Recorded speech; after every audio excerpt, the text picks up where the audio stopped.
Morning. Dito ulit tayo ngayon. Wala akong gawa pa. Hinihintay natin yung mga customer. Ito gawain natin. I-condition natin yung mga gamit. Bawat gamit kasi natin, kanya-kanyang trabaho. Ito, hindi mo naman kailangang hasain yan lagi. Gagamitin mo lang to kapag hahagurin mo lang yung tint. Huwag mo siyang gagamitin sa mga salamin na nililinis. Kasi minsan may mga salamin tayo ma-encounter na may mga parang tama ng welding, ano. Pag sumabit itong parte na to ng goma, nasisira yung hagod. Kaya gagamitin nyo lang to, pang finish lang ng tint. Pag naikabit nyo na yung tint, punasan nyo, walang alikabok. Tapos basahin ng konti, sa kanyang hagurin. Yun po ang gamit nyo. Sa mga panglinis naman ng salamin, itong blade, cutter, yan, dami kong cutter, may malaki. Tapos kailangan lagi kang mayroong blade, mga bala. Ito pang linis din, pang strip, mayroon siyang blade na napapalitan. Ito naman yung kanyang bala. Bibili rin yun. Parang laba. Para yung mga malulupit na bakbakin, yung mga pandik na naiwan, ito ang pang-strip natin. Pag talagang mabigat naman yung stripping niya, talagang dikit na parang napamahal na dun sa salamin at ayaw na halos matanggal. Ito naman yun. Lalagay natin siya ng blade ng ganito. Kaya yung isang mahaba nito, tuloy natin. Sige, kakapit natin dito. Yung sa mga malulupit na magba. Pero ang paggamit nito, kailangan marunong ka rin, maingat ka. Kasi kung hindi, banat lang ang banat, gagastos ka lagi ng salamin. May mag-aaway ng customer. Kaya laging kailangan maingat ang paggalaw. Hindi bara-bara. Kaya magagamit natin. Ito, parang katulad rin ito, mas maganda sana kung gagamitin nyo rin lang sa pang finish, pero pwedeng kumuha kayo ng ganito pang linis, pwede. Pag finish nyo naman, ito na gagamitin.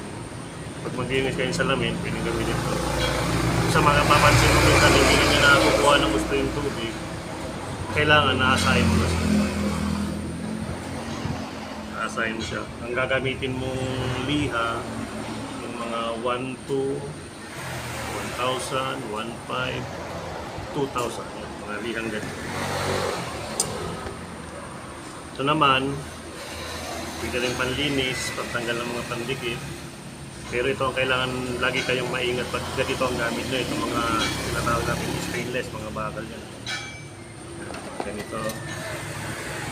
Kailangan hinahasayan lagi.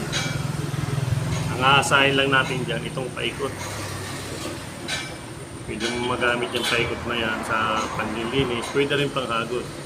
Kung gagamitin mo sa panghagod para safe, sprayin mo yung tint, wala mo na mawala yung parang mga nakalikabok na papalaman. Tapos pagpag mo yung plastic, sprayin mo yung tint, palaman mo yung dikit mo yung plastic na tinanggal mo sa tint, saka mo isang taburin ito para hindi magasgas yung tint din.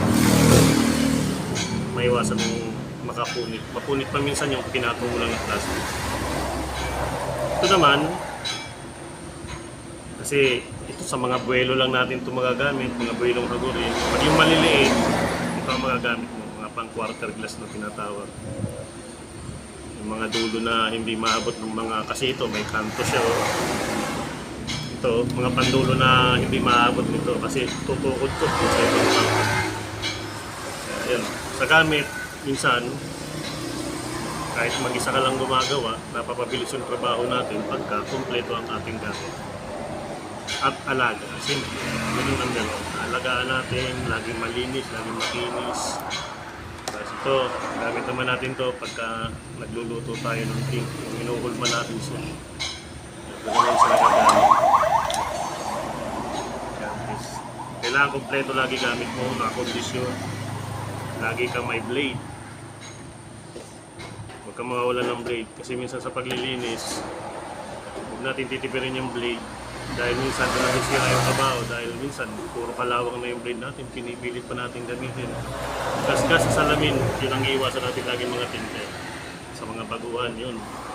Number 1 kong tip sa inyo, iwasan yung kagasgas lagi ng salamin. Kaya naman, para maiwasan nyo rin yung mga issue tungkol sa gasgas, bago nyo gawin yung sasakyan, tingnan na natin yung paikot ng mga salamin kung may gasgas ng dati, sabihin na natin sa customer. Para maiwasan din natin yung maibibintang sa atin yung hindi naman natin ginawa. Ngayon, umaga, maraming salamat sa inyo. Bagong tip uli. Sana may nakuha tayong gandang idea na makakatulong sa atin lahat. Salamat sa mga kahagod kong nanonood.